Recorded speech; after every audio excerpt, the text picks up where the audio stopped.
Ikhwan. Kamu panggilan apa? Ikhwan, Kayak Inul enggak ya? buatan Oh, buatan. Gimana Ikhwan? ya, I- mohon maaf Bu, tadi apa nih pertanyaannya?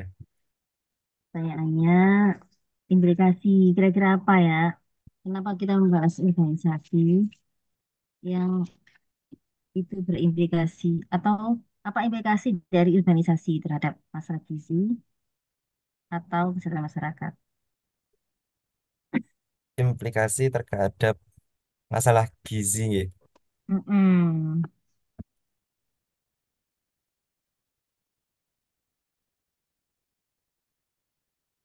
Karena mengingat apa ya Bu, urgensinya gizi ini di masyarakat begitu. Karena gizi ini merupakan aspek yang penting sekarang. Sekarang kalau lihat gambar itu, foto itu, rumah yang berjubel gitu, kira-kira akan ada resiko masalah apa?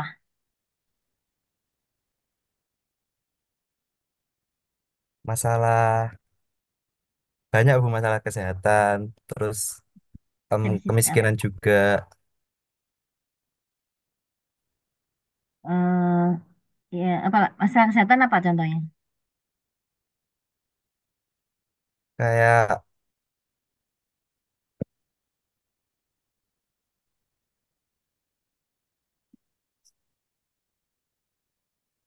gizi buruk karena lingkungan tempat tinggal gitu. Karena juga Kaitannya disebabkan gimana? karena masalah sosial yang pendapatannya itu enggak menentu gitu, Bu. Gara-gara urbanisasi ya? Iya, Oke, nanti kita bahas ya. iya, Bu. Makasih Ikhwan. Ya. Oke, kita mulai dari urbanisasi dulu pengertiannya. Ini pasti udah tahu semua ya sejak SD kita udah membahas urbanisasi. Maksudnya saya dulu ya, mudah-mudahan yang sekarang juga apa itu yang SD yang masa Anda juga pasti juga insya Allah ya diajari juga tentang urbanisasi atau membahas urbanisasi. Jadi urbanisasi sesuai dari KBBI ya perpindahan penduduk secara berduyun-duyun ada dua pengertian ya dari desa ya desa itu nggak harus di sosok ada yang juga bisa jadi kota kecil atau berasal dari daerah ya. Hmm, dari kampung ya ke kota besar atau pusat pemerintahan. Misalnya dari Ikhwan dari mana? Dari Ngawi, Bu. Jawa Ya, Timur. dari Ngawi pindah ke Surabaya. Ya, itu ya. Iya. Ada juga yang ini ada ada dialog yang lucu juga. Jadi ada anak Surabaya kerja di Jakarta. Terus habis itu eh, istilahnya kan kalau pulang ke Surabaya pulang kampung gitu ya. Nah, terus ibunya cerita, anaknya cerita ke ibunya. Kalau dia pulang kampung gitu. Terus dia bilang, ya urai gitu ya. Surabaya itu bukan kampung. Gitu ya. Nah, Surabaya itu juga kota. Ya ini dialog ini sih, dialog pinggiran. Ya, intermezzo aja. Jadi istilahnya pulang kampung gitu, meskipun sama-sama kota besarnya. Nah, kemudian juga perubahan sifat suatu tempat ya dari suasana bisa cara hidup dan juga yang lainnya dari desa ya suasana desa ke suasana kota. Termasuk cara hidup yang terkait dengan gizi. Yang kemarin sempat dibahas ya di pertemuan pertama ya cara hidup. Ya, misalnya apa kemarin yang terkait gizi.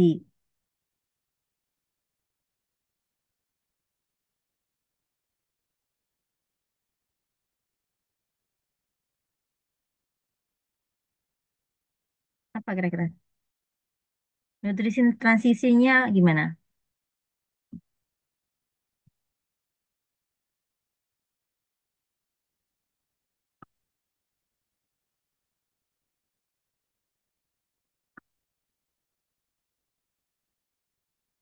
Misalnya,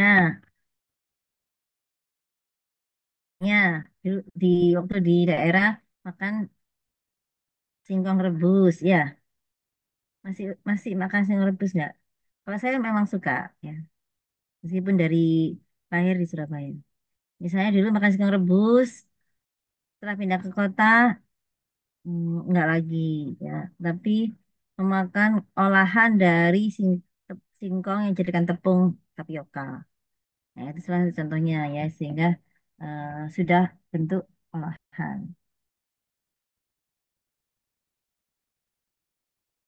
Oke, nah seperti disampaikan juga pada pertemuan sebelumnya, bahwasanya perpindahan penduduk ke kota itu sudah tidak bisa didengarkan lagi. Dan di dunia ini diperkirakan 68% pada tahun 2050 itu eh, berada di perkotaan, ya, penduduknya. Kalau 2015 masih setengah lebih sedikit penduduk itu ada di perkotaan, semakin lama semakin meningkat persentasenya. Nah, di Indonesia sendiri ya, ini diperkirakan juga, namanya perkiraan ya. Tahun 2025 kan tahun depan nih sebenarnya ya, sekarang 2024. Ya, tapi ini perkiraan dari World Bank pada tahun 2016 ya. Artinya perkiraan 10 tahun kemudian gitu kan. Nah, itu diperkirakan 68% penduduk Indonesia adalah warga kota ya. Jadi kalau di dunia tahun 2050, kalau di Indonesia malah bisa lebih cepat gitu ya. Dan ini eh, perlu ada upaya karena akan banyak perubahan itu tadi, nutrition transition kayak gitu yang nanti akan banyak berdampak ke penyakit-penyakit juga ya, yang itu juga peran dari para ahli gizi nantinya untuk mengatasinya. Sama yang kesehatan masyarakat ya. Kan ini ada mahasiswa PMM dari Kesmas ya kemarin ceritanya. Nah, Indonesia ini memiliki lahan perkotaan terbesar ketiga di Asia Timur setelah Tiongkok dan Jepang. Jadi kita terbesar ketiga lahan perkotaannya.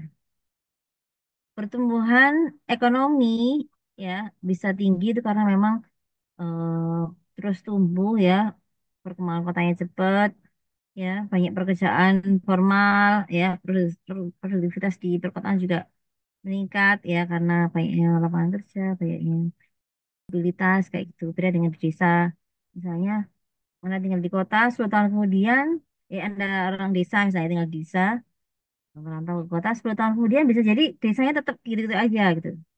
Tapi kalau misalnya Surabaya, ada dulu ada yang dosen dekan FK Universitas Cendrawasih Papua itu ya. Itu kan beliau dulu kuliahnya di FK UNER. Ketika dia balik lagi ke sini itu dia itu sangat kaget gitu ya, perkembangannya sangat cepat Surabaya. Jalan-jalan juga lebar-lebar kayak gitu. Ya, jadi memang di kota itu tadi pertumbuhannya lebih tinggi gitu ya. Nah, kalau tercatat dari World Bank juga ya, 1% pertumbuhan urbanisasi ya, artinya pertambahan penduduk karena perpindahan ya dari desa atau dari daerah ke kota itu berkolerasi dengan peningkatan pendapatan domestik bruto per kapita. Kalau di India 13%, Tiongkok 10%, dan Thailand 7%. Tapi di Indonesia sayangnya hanya 4% karena ternyata banyak hal yang bisa menghambat ya pertumbuhan ekonomi ya, yang sehingga tidak sebanding dengan akibatnya. Jadi sebenarnya urbanisasi itu memang ada positifnya ya. Jadi peningkatan pendapat domestik bruto, tapi ada dampak-dampak yang juga banyak ya. Kemacetan, polusi, ya, kemudian miskin perkotaan, gizi buruk tadi disebutkan Ikhwan ya, dan lainnya nanti kita bahas juga ya.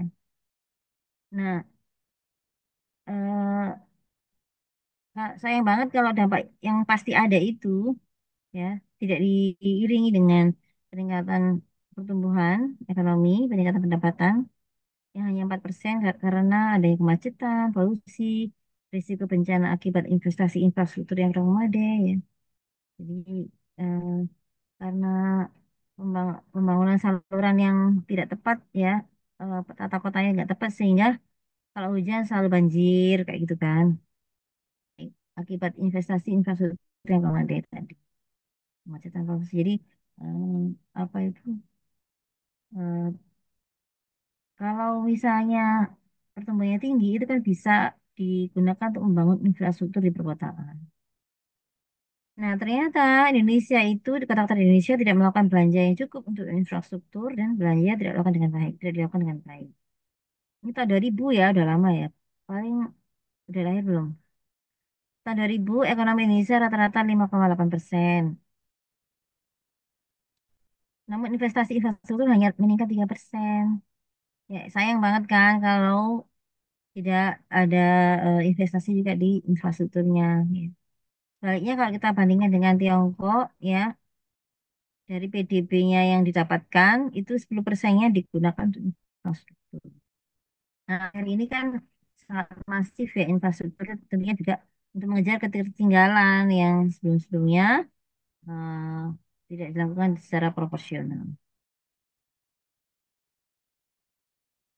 Nah, di Indonesia juga hanya 48% rumah tangga yang memiliki akses air bersih dibandingkan 50% pada dekade sebelumnya. Nah, ternyata kan bisa jadi ini karena pertambahan penduduk dari akibat urbanisasi ini tidak diikuti dengan peningkatan akses air bersih ya sehingga yang sebelumnya sudah 50% harapannya kan tambah meningkat kan. Ini malah persentasenya lebih turun karena bisa jadi karena jumlah penduduk yang jadi lebih cepat daripada penambahan akses air bersihnya. Nah, ini saluran air bersih, saluran air, fasilitas saluran air hanya tersedia di 11 dari 98 kota Indonesia. Hanya 2% penduduk kota memiliki akses kepada sistem sanitasi terpusat. Kemudian kepadatan penduduk yang tinggi semakin membebani infrastruktur yang ada. Antara tahun 2000 sampai dengan 2010, kepadatan penduduk urban di Indonesia naik pesat. Ya, dari 7.400 orang per kilometer persegi menjadi 9.400 orang per kilometer persegi.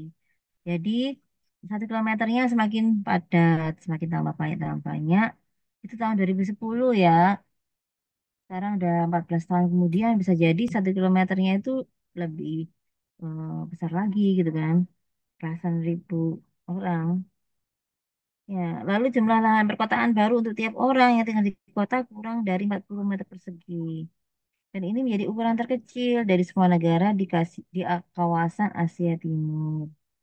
Jadi kita tinggal di kota itu kalau dibagi setiap orang, itu satu orang itu space-nya hanya 40 meter. Nah, kalau dibuat bangun rumah, setiap satu orang punya rumah, itu kalau hanya 40 meter, kecil ya jadinya. 5 kali 8 atau 4 kali 10. Tapi sekarang banyak sih juga yang segini-segini.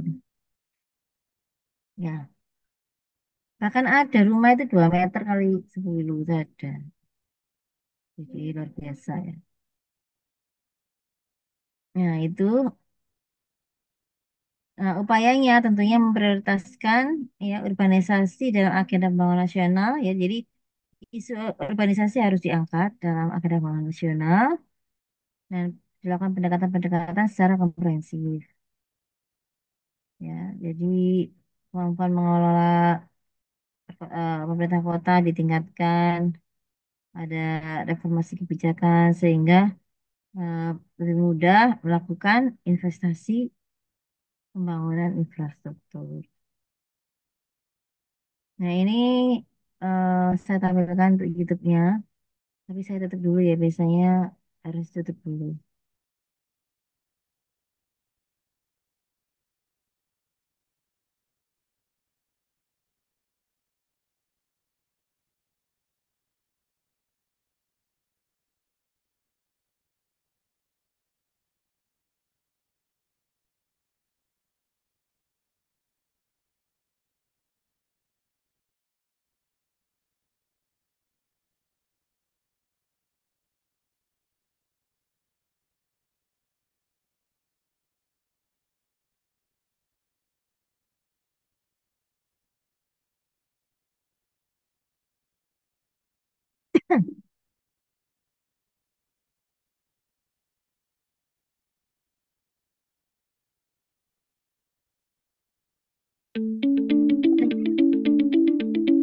Terdengar ya?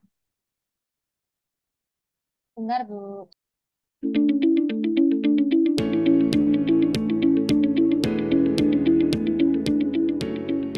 It is 5 a.m. in a Bakazi neighborhood. It is dark and Booty's kids are still asleep. But he is already up. He has a long day ahead of him.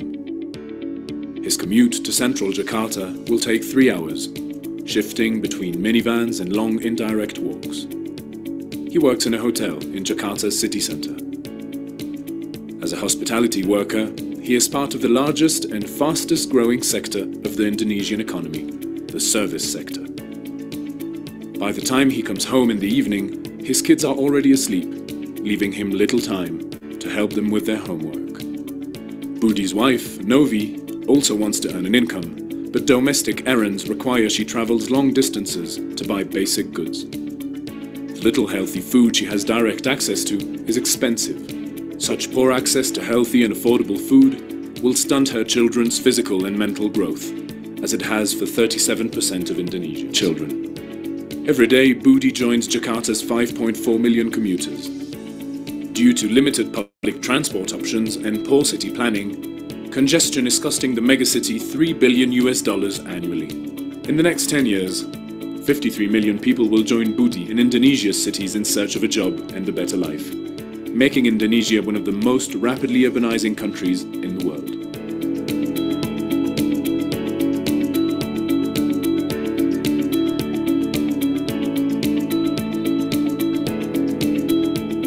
With a comprehensive public transport network in place, Budi would have enough time in his day to both work and support his family's long-term ambitions.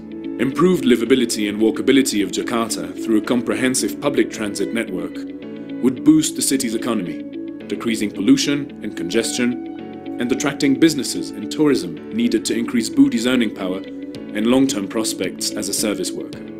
Indonesia's future will undoubtedly be urban, but will that improve or diminish its citizens' well-being? It depends on what we do now.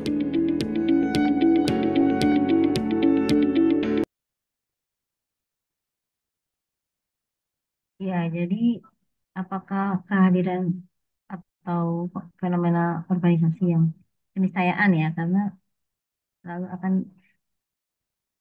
banyak yang datang dari daerah atau dari desa, kota. Termasuk Anda sendiri mungkin nanti setelah lulus mungkin akan berpikir kalau kembali lagi ke daerahnya gitu ya, karena bisa jadi karena lapangan pekerjaan banyak di kota seperti itu. Jadi banyak hal yang bisa mempengaruhi. Nah, itu apakah nanti dengan situasi seperti tersebut ya akan lebih mensejahterakan penduduknya atau bahkan menyengsarakan ya. Seperti Pak Budi tadi ya berangkat subuh, pulangnya malam berangkat subuh anak belum bangun, pulang malam anak sudah tidur seperti itu. Itu fenomena yang banyak terjadi ya sehingga eh, kalau seandainya itu bisa dipersingkat dengan transport yang memadai yang mungkin bisa berkumpul dengan keluarga lebih cepat, lebih awal ya. Terus juga kesehatan mentalnya lebih baik juga, terus juga kurang polusinya sebagainya. Oke, kita lanjutkan. Hmm, ya, itu dia.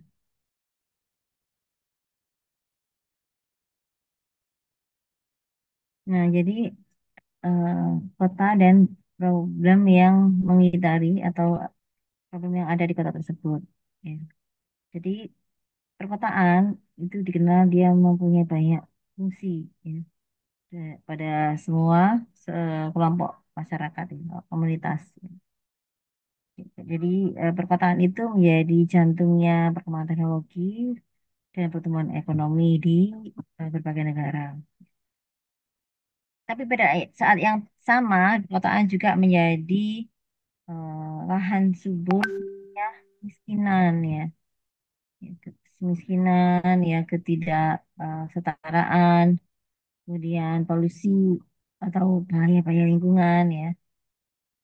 Dan juga terjadinya communicable diseases, ya, penyakit menular. Nah, contohnya misalnya, jadi mereka yang di desa ya, yang kemudian pindah ke kota, ya. Tapi di kotanya di daerah kumuh. Ya.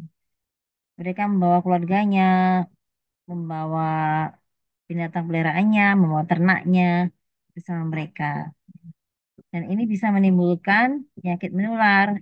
Bisa jadi dari orangnya yang memang eh, dia menderita penyakit menular, misalnya TB, ya, kemudian pindah ke kota. Bisa juga jadi hewannya yang dia bawa dari desa ke kota, ya, karena memang tidak ada screening. Oh, masuk kota harus screening dulu kesehatannya bagaimana.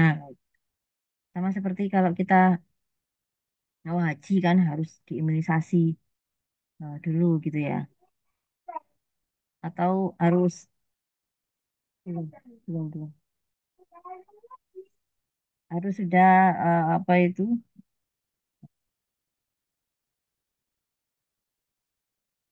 Sudah apa ya sudah divaksin ya COVID-19 gitu. Jadi ada persyaratan-persyaratan misalnya. Ya, jadi nggak ada ininya di batas kota nggak seperti kalau misalnya kita ke luar negeri gitu. Nah, sebagian besar mereka yang tinggal di wilayah kumuh itu kan mereka liar ya, maksudnya liar itu pemukiman liar yang tidak ada suratnya ya. Terus mereka juga mungkin KTP-nya di daerah sehingga misalnya kalau ada sakit atau ya misalnya gizi buruk gitu nggak bisa jadi tidak terjangkau untuk program-program misalnya PMT ya pemulihan seperti itu. Nah, mereka tinggal dengan kondisi yang padat, overcrowded ya. Kemudian seringkali tinggal di dekat saluran yang terbuka. Kemudian juga area yang berbahaya seperti di pinggir apa di tebing ya. Kemudian di pinggir sungai. Kemudian juga rawan banjir ya. Atau juga limbah-limbah dari limbah-limbah industri gitu ya. Sehingga berbagai penyakit ya baik yang menular maupun tidak menular bisa jadi eh, menghinggapi mereka yang tinggal di sana ya. Terus ada polusi, poor nutrition, kemudian road traffic dan juga yang lainnya, ya.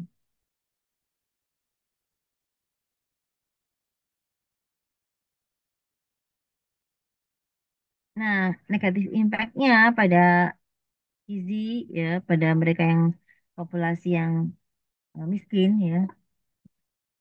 Mereka sumber daya dan sumber keuangannya terbatas ya. Tapi di kota harga bahan makanannya atau makanannya lebih tinggi daripada di desa. Karena kalau di desa selain lebih murah juga mungkin dia bisa bahkan 0 rupiah kalau dia memproduksi sendiri.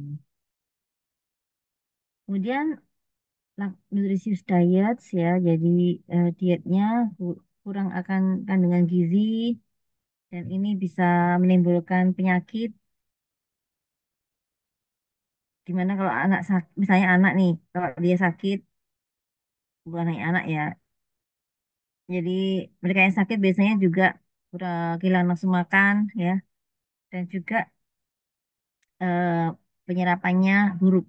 Eh, apa itu bisa dimanfaatkan oleh tubuh kita ya, gizinya ya diserap dengan baik ya. Artinya tidak bisa diserap dengan baik. Nah, demikian juga dengan kontaminasi pada lingkungan ya, itu juga berkontribusi pada undernutrition ya. Eh, Misalnya berasal dari street food ya atau PKL yang penyiapan makanannya tidak secara higienis sehingga bisa menyebabkan terjadinya outbreak penyakit yang melalui makanan. Di samping ada undernutrition ya, jadi penduduk perkotaan juga menderita overnutrition dan obesitas ya, yang berkontribusi pada penyakit kronis ya seperti kanker ya, diabetes dan heart disease. Bentar ya di sini azan ya. Kita break dulu.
Oke, kita lanjutkan.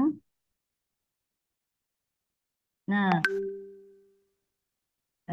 kenapa di perkotaan juga meningkat obesitasnya dengan adanya urbanisasi?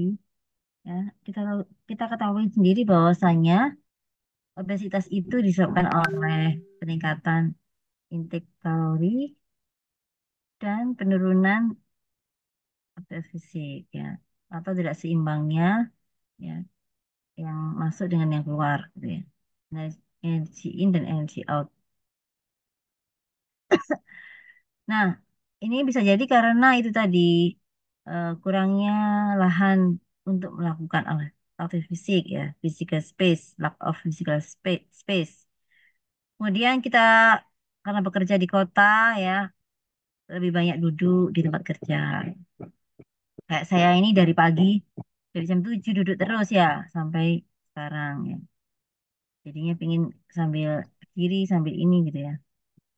Kemudian, nah bisa jadi juga konsumsinya itu adalah yang tinggi akan kalori ya, tinggi energi ya, sehingga eh, kemudian terjadi excessive energy intake ya, di samping tadi karena sering duduk ya, dibarengi dengan low energy expenditure. Nah, the change in food intake ya. Jadi tadi kita sudah bahas apa nutrition transition ya, teman sebelumnya juga ya. Jadi terjadi peningkatan konsumsi um,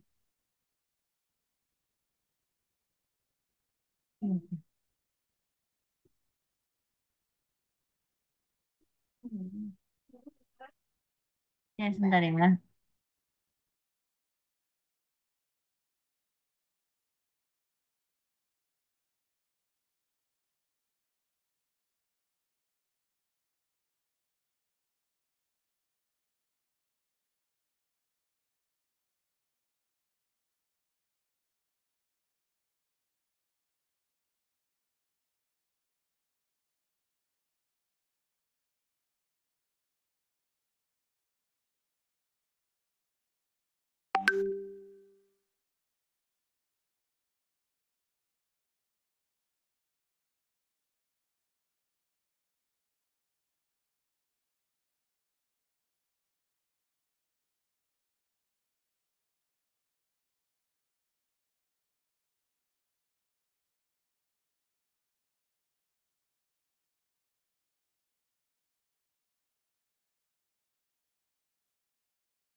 Oke, kita lanjutkan. Jadi, nah, jika ketika di kota tidak di nutrition transition ya, jadi kalau sebelumnya mungkin di daerah di desa ya lebih bergantung pada serealia ya, tapi kalau di kota mungkin bisa jadi lebih banyak konsum, artinya konsumsi hewaninya jadi lebih banyak dibanding sebelumnya gitu.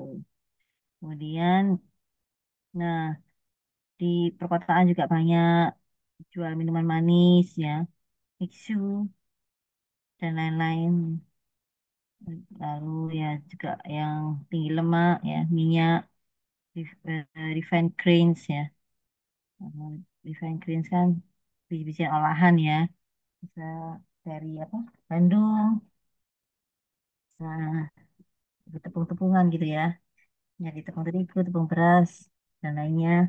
Dan juga proses food lainnya yang itu banyak dikonsumsi ketika sedang di perkotaan.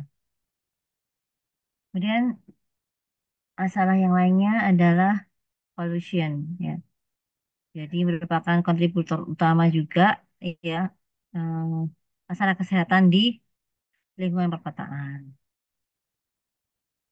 Jadi data WHO itu 6,5 juta orang yang meninggal itu eh, merupakan akibat dari polusi, polusi udara baik indoor ataupun outdoor. Dan ini berkontribusi pada 11% atau 11,6% seluruh kematian global. Ya.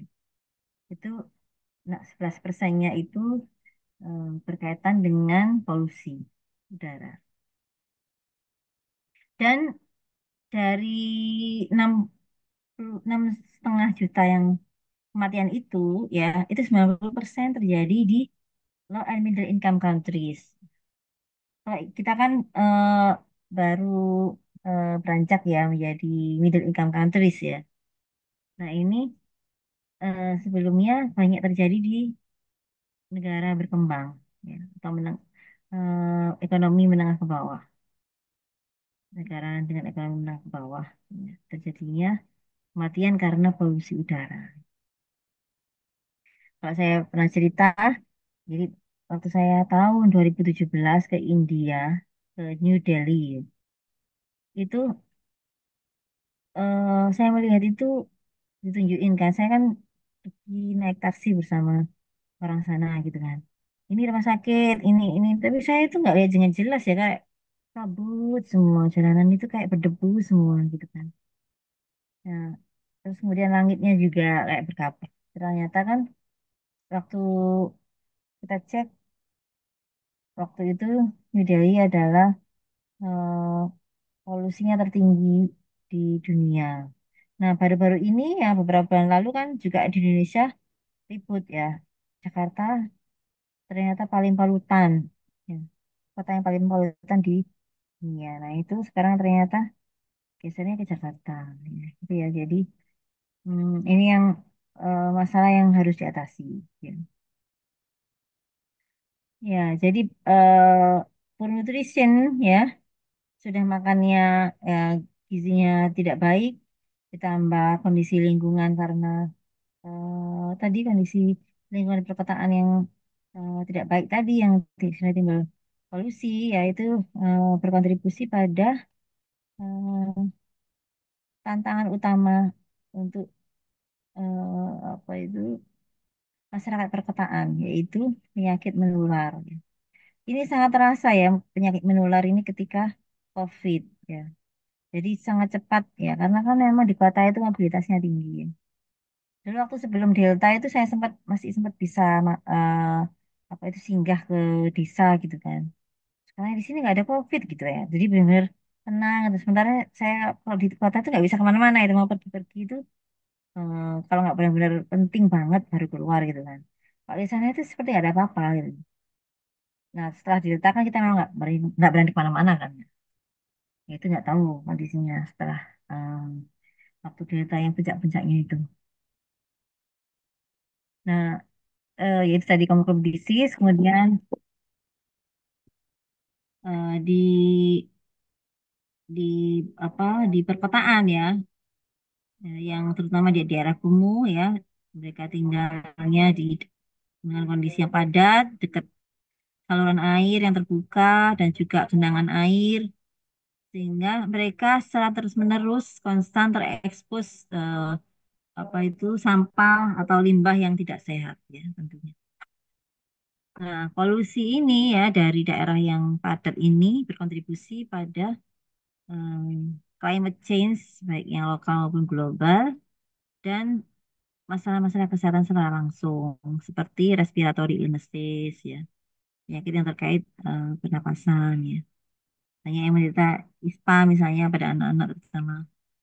Lalu cardiovascular disease, lalu cancer ya. Dan ini dialami baik mereka yang miskin maupun yang kaya.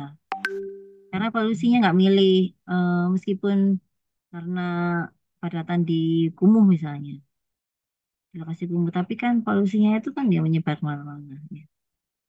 Ya, jadi nggak milih yang kaya atau miskin, semuanya kena.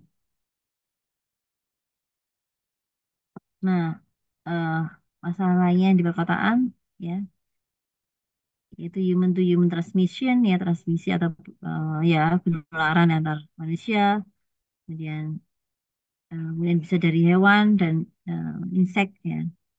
Ini menjadi efisien, faktor yang efisien untuk terjadinya penyakit di setting atau di lingkungan perkotaan, dan itu tidak juga membedakan mana yang kaya dan mana yang miskin.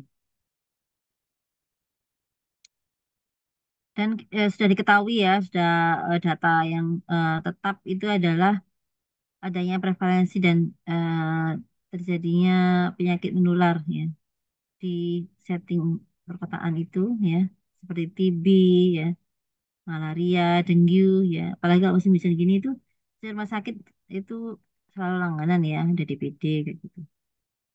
Nah, itu sudah established ya, sudah tetap ya setiap tahun kondisi seperti itu dan menjadi concern secara global. Kemudian juga adanya impact of inner city transportation on health seperti kemacetan di jalan raya ya. Itu juga menjadi problem yang serius ya. Kalau saya dulu itu ibaratnya yang awal-awal MER itu ada ya atau dibuka ya. Ibaratnya kita merem aja udah ntar nyampe gitu ya. Sekarang itu macetnya luar biasa ya MER itu. Bahkan lebih macet daripada tengah kota. Jadi kalau saya pas lewat tengah kota itu kaget kok lancar gitu ya. Saya yang sehari-hari lewat MER itu jadi kaget ya. Padahal dulu MER itu sepi. Ya. Nah itu jadi pertambahan kendaraan tidak sebanding dengan pertambahan jalan. Oke, bisa jadi karena nggak ada transportasi yang transportasi massal yang nyaman atau ya kan di Surabaya belum ada ya. Kalau Jakarta sudah mulai ya banyak ada MRT, LRT, ya, kemudian komuter ya di Surabaya belum. Nah, statistik menunjukkan ya minimal 10 orang meninggal setiap hari ya di rel kereta api ya di Mumbai, India. Kalau di Vietnam ya itu sama kayak Indonesia sih di sana dominan sepeda motor yang banyak beredar ya. Karena ini bisa kayak sama kayak Indonesia juga ya. Karena macet akhirnya milih sepeda motoran. Nah, itu juga bisa jadi ya disampaikan juga bahwasanya banyak terjadi kecelakaan juga. Yang di India ini memang ini ya eh, banyak cerita gitu ya. Banyak cerita. Saya pas naik taksi itu saya cerita ke teman saya kalau di India itu saya diceritain eh, teman yang habis dari India katanya kalau di Indonesia itu udah biasa ya. Maksudnya itu masih dianggap lumrah kalau sudah motor melawan arus. Kalau di India itu mobil melawan arus gitu loh. Ya. Saya pas cerita itu ternyata saya kan naik taksi ya. Ternyata taksi saya habis itu melawan arus juga gitu ya. Ya, jadi lucu juga sih. Saya mengalaminya sendiri. Ya, oke. Nah, itu juga ada cerita juga itu di India itu. Ini film ya, film kisah nyata. Ya, karena ada ini ceritanya ya terkait dengan kematian karena kecelakaan karena terdapat kereta api. Jadi di kisah nyata ini ya difilmkan ada kakak adik ya karena dari keluarga miskin mereka itu entah minta-minta entah mengamen gitu ya di setiap hari tuh di stasiun kereta api. Suatu saat mungkin pas menyeberang antar gerbong gitu ternyata kakaknya udah nyebrang, adiknya tertinggal dan terbawa kereta api ke kota lain. Itu masih umur 5 tahun apa gimana gitu ya. Nah, setelah itu nggak pernah lagi ketemu kakaknya, si adiknya ini, ya. Jadi ini apa? Singkat cerita, kakak adiknya ini sudah dewasa, kepala dua. Dan dia ternyata beruntung ya diadopsi orang orang Australia, tinggal di Australia sehingga dia ingin mencari kakaknya karena dia terakhir berpisah dengan kakaknya. Terus akhirnya dia telusuri yang dengan ingatan yang terbatas ya karena dia nggak tahu alamat orang tuanya, nggak tahu di mana. Terus akhirnya ketemu gitu ya. Ketemu. ketemu orang tuanya, yang ketemu rumahnya. Ternyata kakaknya udah meninggal karena tertabrak kereta api. Ya, nah itu salah satu cerita itu ya, karena ini cerita tentang Mimbe. Iya, di sana juga dia itu eh, kalau di sini itu sebenarnya ngebel-ngebel itu nggak terlalu sering ya. Jarang lah saya kalau dengar orang ngebel-ngebel itu. Kalau di sana itu ngebel semua gitu loh. Jadi di sana itu sih ngebel sing sebelah mana itu bingung malah. Ya, maksudnya kita disuruh minggir apa nengah apa ngiri itu bingung ya. Karena semua yang ngebel. Jadi apa? Bising. Oke, tapi menarik. Ya. Oke, jadi policies and practices. Ini beberapa contoh ya ada perlunya kebijakan ya, misalnya kebijakan yang mempertimbangkan seluruh apa itu perjalanan kehidupan ya. Yang dengan kerjasama apa itu menyediakan pekerjaan yang mudah ya, lapangan kerja yang mudah, kemudian adanya partisipasi dari masyarakat ya untuk memecah siklus atau apa ya lingkaran setan ya, lingkaran setan kemiskinan. Jadi supaya kemiskinan tidak melahirkan kemiskinan yang baru. Yang perlu dipermudah lapangan kerja, terus ada community participation ya, mungkin ada LSM ya yang atau ada beasiswa gitu ya terkait masyarakat miskin di kota itu ya, sehingga bisa nantinya ketika sudah berhasil dia bisa mengangkat warganya juga. Kemudian kebijakan ya yang terkait dengan lingkungan ya, seperti space ya, di perkotaan yang terencana ya, dan juga ada pajak untuk kendaraan ya penggunaan kendaraan eh, untuk mengurangi ya eh, atau maksudnya untuk mengurangi penggunaan kendaraan ya dan juga mendorong kendaraan yang tanpa menggunakan BBM misalnya sepeda listrik, mobil listrik, kemudian sepeda pancal gitu ya seperti itu. Atau public transportation sehingga nggak banyak eh, menggunakan kendaraan pribadi. Kemudian perencanaan ya antara yang sama yang lebih besar antara desa dengan kota untuk memperbaiki eh, ketahanan pangan ya. Seperti pemberian subsidi pada petani ya sehingga mereka bisa memproduksi makanan lokal, pangan lokal ya, yang unproses dan juga dengan biaya yang rendah ya. Kemudian adanya social protection dan universal health coverage untuk mengurangi disparitas atau kesenjangan antara antara kekayaan yang miskin dan yang kaya.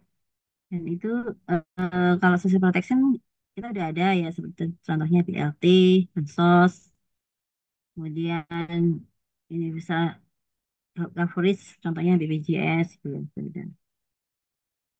Sehingga kalau orang miskin ada yang sakit itu nggak semakin jatuh sakit gitu ya.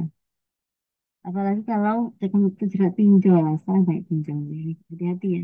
Itu ada tetangga itu dia katanya sih di Shopee Pay Later gitu, Shopee Pay Later.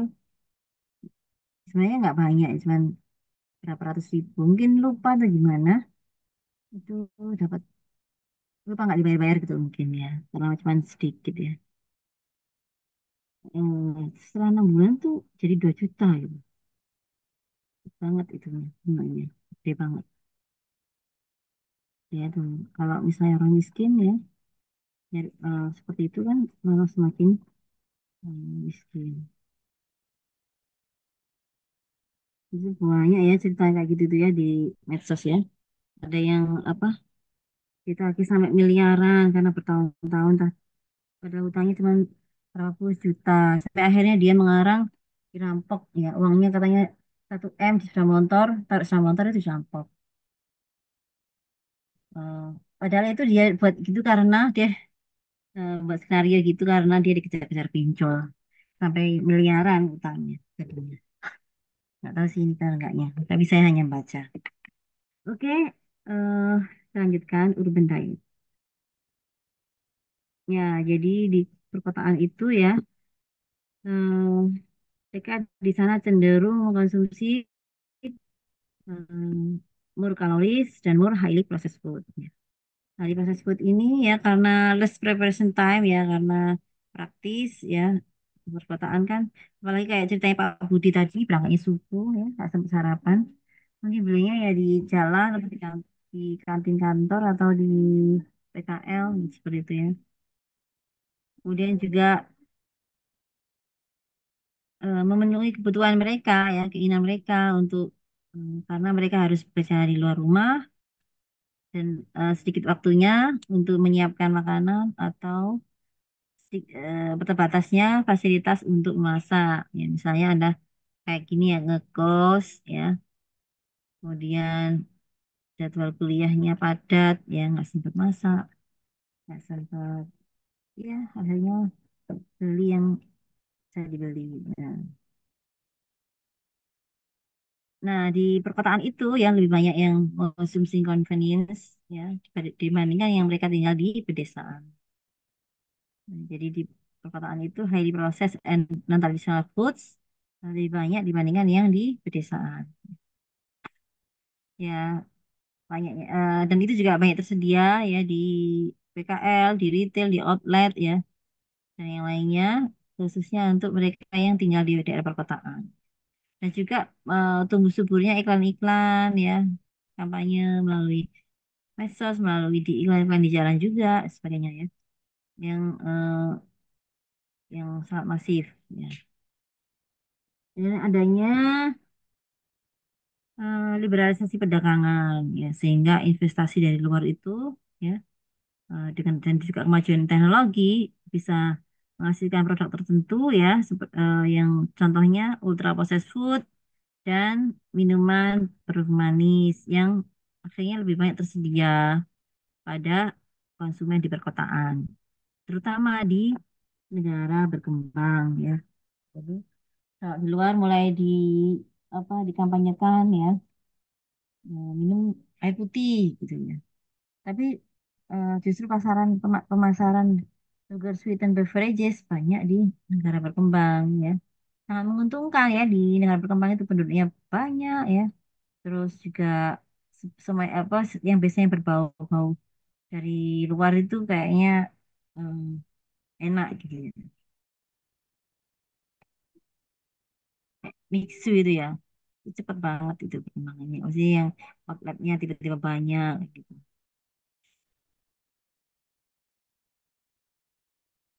Nah, meskipun banyak yang mengonsumsi murah kalori ya, tapi sebenarnya ada ada peluang juga untuk penduduk perkotaan itu mengonsumsi lebih banyak buah dan sayur.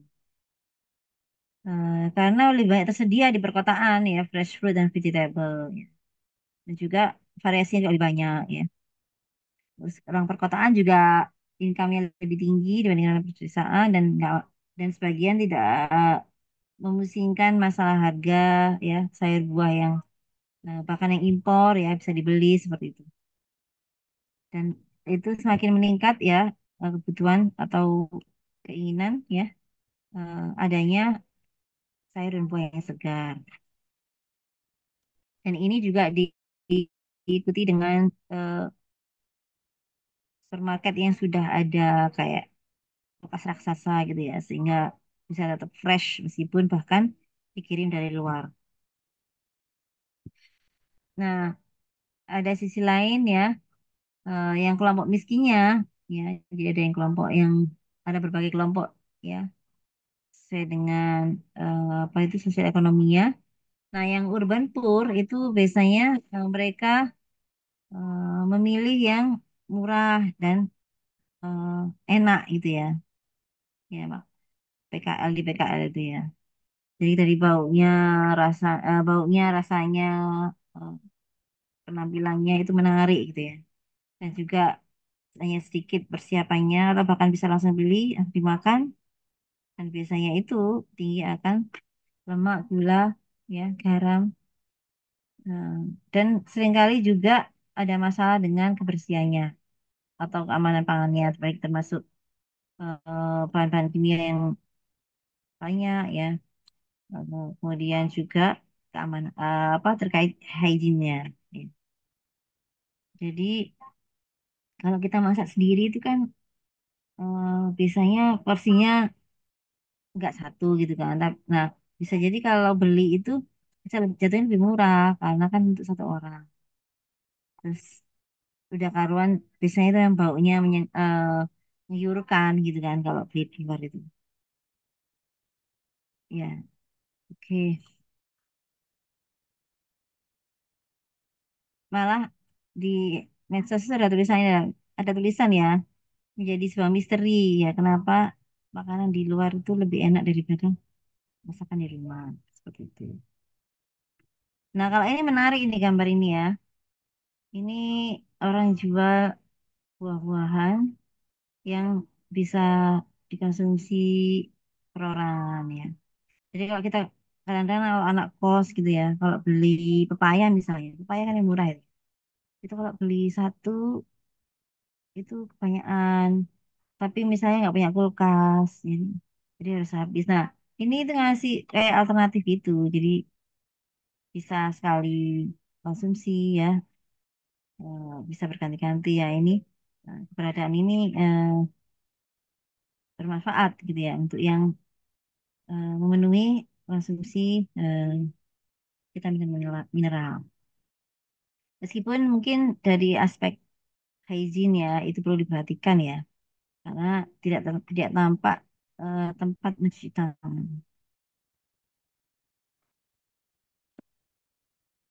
Nah, pada konsumen di perkotaan itu juga mempunyai akses yang lebih pada beneficially processed food. Jadi tidak semua processed food itu negatif ya. Karena apalagi sekarang teknologi pangan yang maju ya, kita bisa membuang yang anti nutrien nih, seperti membuang pitat, ya, terus menambahkan zat gizi, mikronutrien dan juga apa mengurangi risiko keamanan pangan ya atau apa itu risiko terjadinya keracunan pangan ya seperti adanya mikotoksin ya. Jadi beberapa makanan kan tinggi akan mikotoksin. Nah, itu dengan teknologi pangan itu bisa diatasi dan itu biasanya banyak beredar di perkotaan. Di perkotaan juga lebih banyak yang konsumsi animal source food ya. Ya, jadi tadi sudah kita bahas juga ya. Tapi ada untung dan ruginya. Untungnya ya, ruginya ya bisa kalau berlebih bisa atau lebih rekomendasi bisa berdampak buruk ya kalau terlalu banyak mengkonsumsi kalori hewani. Tapi kalau kalau apa positifnya khususnya untuk mereka yang mengalami defisiensi untuk mikronutrien, contohnya iron deficiency yang dengan mengkonsumsi red meat maka itu bisa menjadi sumber zat besi. Ya.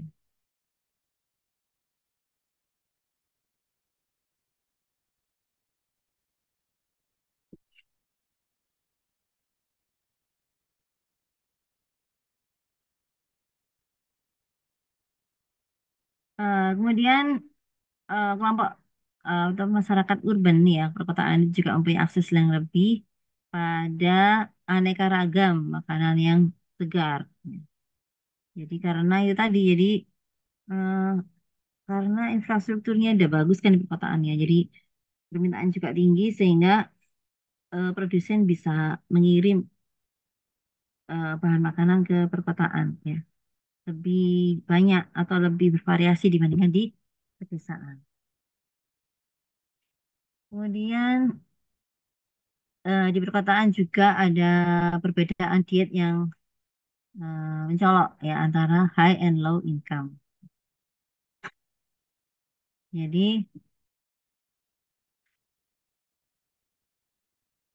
pada mereka yang eh, income-nya tinggi ya, mereka akan lebih banyak aksesnya atau lebih mudah aksesnya untuk membeli makanan yang padat gizi maupun yang less nutritious ya. Di sementara seperti yang kita bahas pertemuan pertama ya, jadi semakin tinggi income-nya maka eh, konsumsi halal processed food itu juga cenderung lebih tinggi. Dan itu berbeda antara di kota dengan di desa. Jadi meskipun sama-sama kalau yang pendapatannya lebih tinggi, baik di kota sama-sama lebih banyak yang mengkonsumsi high processed food, ya namun persentasenya lebih besar di perkotaan ya yang mengkonsumsi high processed food. Ini kita agak cepat aja ya.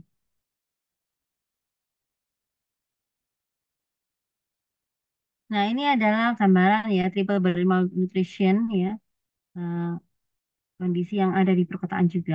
Ya. Kemarin udah kita bahas ada nutrition ya masih eksis ya, masih prevalen di beberapa negara di di Afrika kemarin ya. Nah, itu yang di perkotaan juga banyak ya. Selisihnya juga nggak terlalu jauh dengan pedesaan. Sementara yang di perkotaan semakin meningkat overweight dan obesnya. Nah, kemudian ada juga micronutrient deficiencies ya. Yang ini banyak ya terjadi termasuk di Indonesia ya. Hampir 50% ibu hamil mengalami eh, anemia. Kemudian penyakitnya semakin itu pertumbuhannya ya semakin banyak ya seiring dengan banyaknya yang mengalami overweight dan obes. Nah, ini adalah ada 6 ya penyakit yang dihubungkan dengan diet. Ya, contohnya high systolic blood pressure ya. Tapi yang tidak dihubungkan dengan diet itu contohnya tobacco smoke, air pollution ya. Jadi dari konsumsi ya atau dari diet kita itu berkontribusi munculnya beberapa penyakit yang ada di sini ya. Total kolesterol. Kalau di atasnya high total kolesterol ada unsafe sex. Nah, itu penyakit yang eh, tidak dihubungkan dengan diet.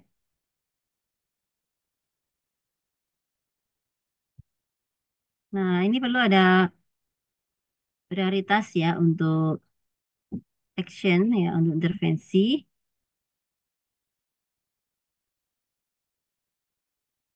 Ya, jadi di perkotaan itu ada tantangan dan peluang tersendiri untuk para pemegang kebijakan. Ya, karena kan di perkotaan juga jaringan untuk medsosnya lebih tinggi, kemudian banyaknya jaringan komersial kayak usaha-usaha yang bergerak ya di bidang makanan ya di kota besar ya. Dan juga demikian juga yang aliran informasi jauh lebih cepat di perkotaan.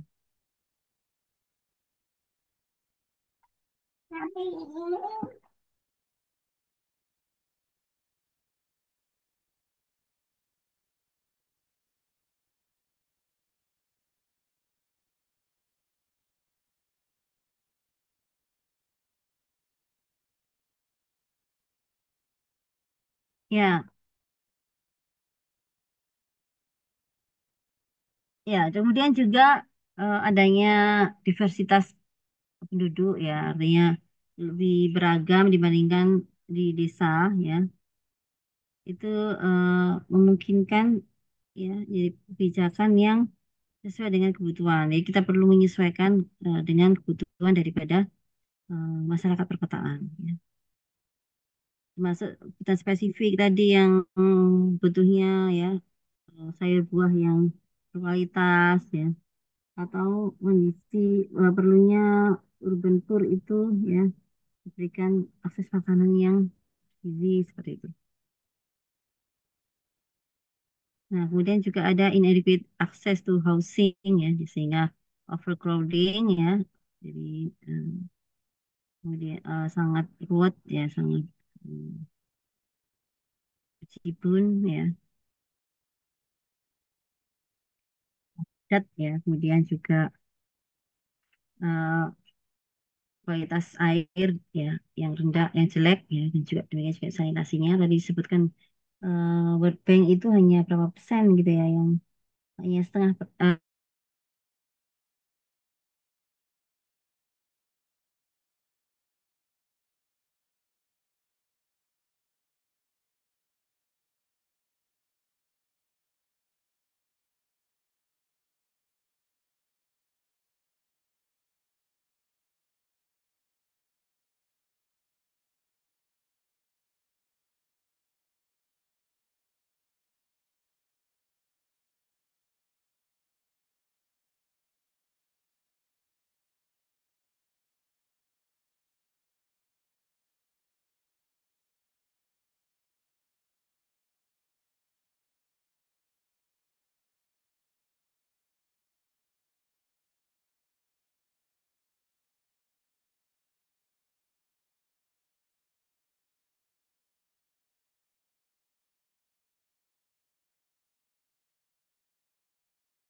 Assalamualaikum.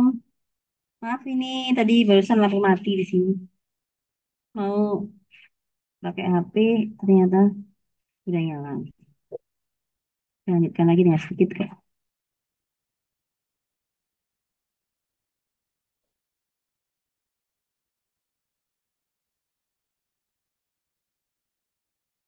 Iya, ya jadi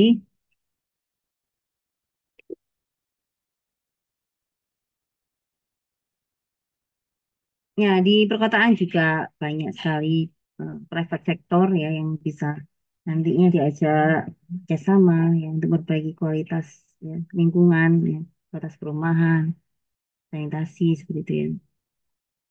Kemudian terutama yang di low income neighborhood ya, dan mengintegrasikan medical dan healthcare services dengan outlet-outlet makanan yang bisa mudah dijangkau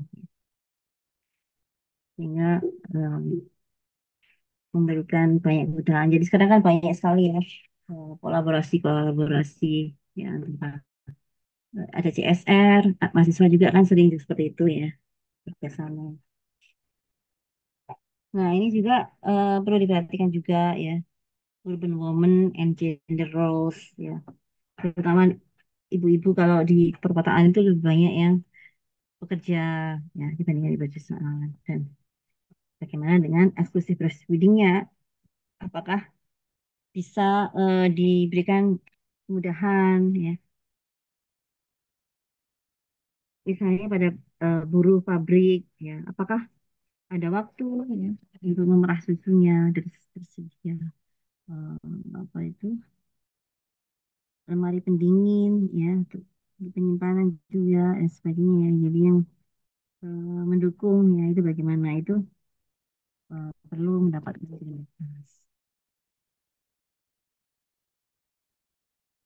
Nah, kemudian juga kita memperkuat ya sistem pangan ya di perkotaan dan itu bisa dikerjasamakan dengan eh, di pedesaan. Jadi kebutuhan akan sayur buah itu kan tinggi perkotaan dan itu perlu dan yang memproduksi adalah di pedesaan yang itu bisa saling bekerja sama menguatkan ya. Jadi apa bisa berinteraksi langsung dengan petani ya ada pasar-pasar pasar yang memudahkan pengiriman hasil-hasil pertanian dari petani sebagainya. Mungkin kita bisa lihat YouTube ini ya terkait urban food system ya. Stop dulu biar nggak ngantuk lihat video aja.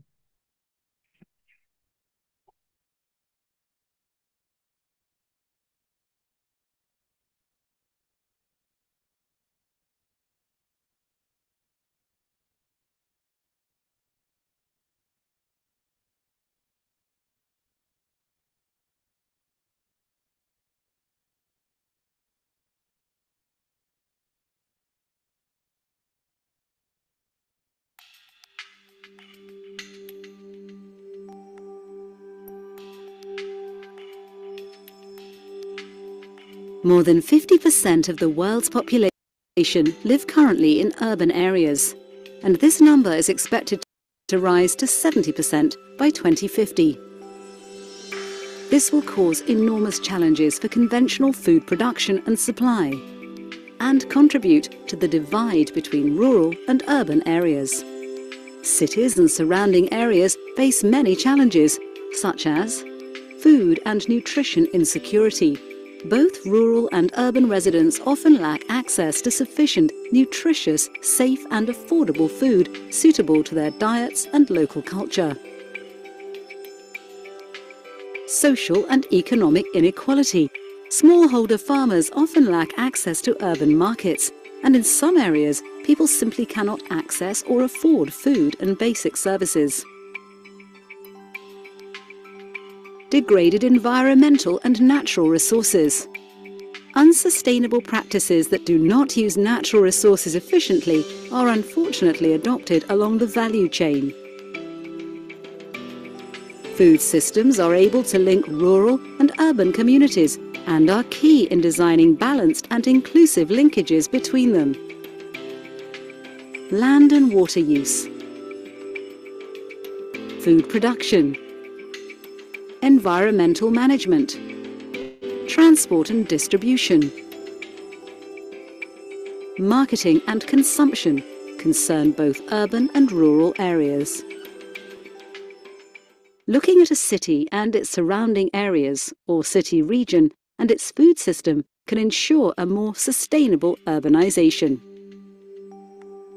All actors and stakeholders need to be involved in the decision-making process.